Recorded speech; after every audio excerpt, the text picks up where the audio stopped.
Hello everyone! So ngayon, nandito na naman tayo. So feature naman natin tong ating 125cc na ATV.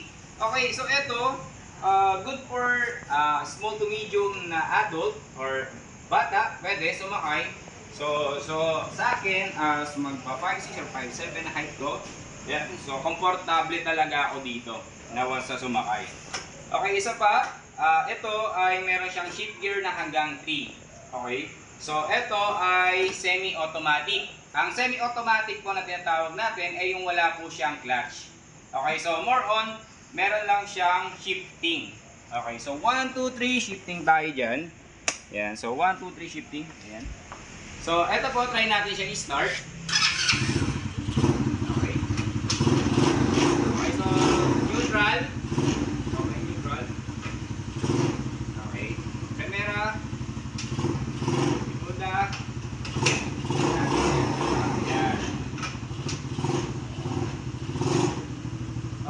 Working po siya. Meron din siyang reverse.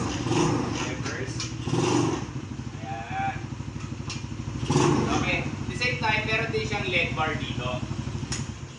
Okay, so LED bar, this is the low. And this is the high. Okay, so meron din po siyang blinking. So, high ulit natin yung LED bar. Then, the third is mag-blink po siya. Ayan. So, yung kagandahan sa kanya. At the same time, ABS plastic na rin yung mga ginagamit natin dito guys. Tapos, yung height naman ng ating gulong ay 18, 19, 7 to 8. Alright. So, yun po siya. All-terrain na rin po yung ating gulong. So, kahit na nasa road tayo, concrete road, or off-road, okay po siya. All goods din siya. So, yun po ang ating 125cc. The same time, ang kagandahan dito, meron din siyang handguard. Ay, so may kita may handguard natin, kaliwat kanan, nang sa ganun maproteksyonan po ang ating mga grippings or ating mga kamay. Same time, meron tong analog na ating panel. Ayan, so pakita lang natin yung analog na panel, ma'am. Ayan.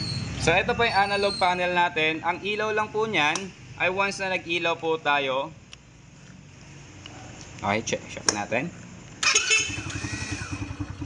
Ayan, so mag-iilaw siya once na nag-ilaw tayo ng ating headlight. Alright, so yun po siya, mag-iilaw siya once na nag-on yung headlight natin. Ayan, the same time may safety feature din po to na kagaya ng ating kill switch. So dito makikita nyo may kill switch siya.